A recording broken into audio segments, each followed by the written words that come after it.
पुढचा प्रश्न अमित कुमार सोळंके इथे असतील, त्यांनी कृपया विचारावा. अमित कुमार सोळंके. सर माझा क्वेश्चन असा आहे की जे अधिकारी सिलेक्ट होतात त्याचे पहिल्याच भाषणामध्ये सत्कार सोहळ्यात ते असे मोठे मोठे गप्पा मारतात की आम्ही सिस्टीम बदलू वगैरे वगैरे आणि अभ्यास करताना त्यांच्या मनात ते असतं. पण ॲक्च्युअलमध्ये ज्यावेळेस ते सर्व्हिसमध्ये जातात, सिस्टीममध्ये जातात, त्यावेळेस ते तसं करत नाहीत. म्हणजे तुमच्यासारखे खूपच कमी अधिकारी आम्हाला पाहायला मिळतात. असं का? ह्याचं तुमच्याकडून मला वैयक्तिक उत्तर हवं आहे. व्यक्तीने कसं वावरायचं म्हणजे वैयक्तिक लाईफ आणि सार्वजनिक लाईफ हा प्रत्येक व्यक्तीचा प्रश्न असतो. अपेक्षित असं आहे की सिस्टम कशी आहे, कारण इंडिव्हिज्युअल जसं मी सांगितलं की संस्था म्हणून ज्यावेळेस काम करतो संस्थेचं अस्तित्व त्या एलिमेंटशिवाय नसतं. म्हणजे UPSC म्हटलं तर UPSC काय आहे, तर ते काय बोर्ड डायरेक्टर असतील, मेंबर्स असतील, मेंबर सेक्रेटरी असतील, अध्यक्ष असतील, हे आणि त्यांच्यातून निर्णय होणे म्हणजे ती तुमची सिस्टम झाली, ती संस्था झाली. ज्यावेळेस आपण सिलेक्ट होतो तर ते कोणत्या उद्देशासाठी सिलेक्ट होतो आणि आपला उद्देश काय याच्यावरती आपण चाललो नाही, त्याच्यामुळे डेव्हिएशन झालं तर तो प्रॉब्लेम त्या इंडिव्हिज्युअलचा आहे का सिस्टमचा आहे याचा विचार करावा लागेल. यांना दोन्ही कारणीभूत असतात. सिस्टम आपल्याला त्याच्याकडं खेचते किंवा फोर्स करते का, आणि आपण त्याच्याकडे जातो का.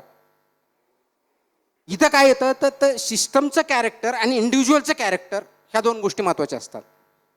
सिस्टम कशाला प्रमोट करते, कशाचं उदाहरण बनवते, आणि इंडिव्हिज्युअल काय उदाहरण देतो आणि कसा वागतो याच्यावरती अवलंबून आहे. मग जसं म्हटलं की तुम्ही तुमचा उद्देश सर्व्हिसमध्ये, पब्लिक सर्व्हिसमध्ये माझा जे कोणी इच्छुक असा पब्लिक सर्व्हिस येण्याचा, ते ॲज अ सिव्हिल सर्वंट म्हणून समाजामध्ये पॉझिटिव्ह चेंज करण्याच्या दृष्टिकोनातून असेल आणि तेवढी माझी धडपड असेल, तेवढं डिटर्मिनेशन असेल, तेवढं मॉरल करेज असेल तर ते मी केलं पाहिजे आणि सिस्टमने त्याला सपोर्ट केला पाहिजे. आज ह्या दोन्ही गोष्टीची कमतरता आहे का हा प्रश्न पडावा अशी स्थिती डेफिनेटली झालेली आहे. तुमच्या मनात आहे, माझ्या मनात आहे. पण ही का झाली हा प्रश्न मात्र प्रत्येकाने स्वतःला आणि कलेक्टिव्हली सर्वांना विचारण्याची वेळ आलेली आहे. गुड गव्हर्नन्समध्ये ज्यावेळेस आपण चर्चा करतो, ज्यावेळेस आपण म्हणतो माणूस बदल हा कॉन्स्टंट असणं अपेक्षित आहे, पण that has to be for positive purposes.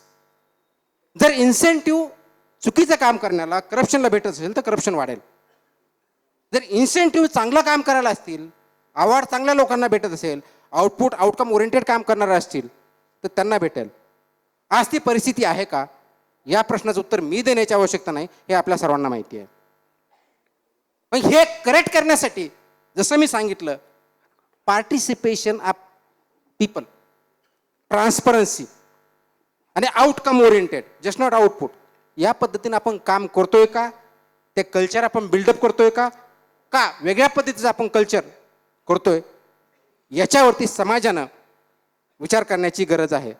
आणि म्हणून आपण इलेक्शनमध्ये पार्ट घेत असू, आपण गव्हर्नन्समध्ये बघत असू, स्पर्धा परीक्षा तयार करताना असू, म्हणून मग मी प्रश्न विचारला, ऑब्जेक्टिव्हचा सब्जेक्टिव्ह केल्यानंतर विरोध करण्याचं काय कारण होतं. याच्या पाठिंबाची कारण मग क्लिअर होती की आपलं नॉलेज आणि ॲबिलिटी चेक करण्याच्या दृष्टिकोनातून आपल्या रायटिंग स्किल असाव्यात, आपल्या ग्रास्पिंग स्किल्स असाव्यात, आपलं ॲबिलिटी चांगल्या प्रकारे जज व्हावी. फक्त पाठ करून आलं आणि ऑब्जेक्टिव्हचे प्रश्न दिले म्हणजे तुम्ही अधिकारी चांगले होऊ शकतात असं नाही आहे, त्याच्यातून करता येतं. परंतु दिस इज बेटर मेथड.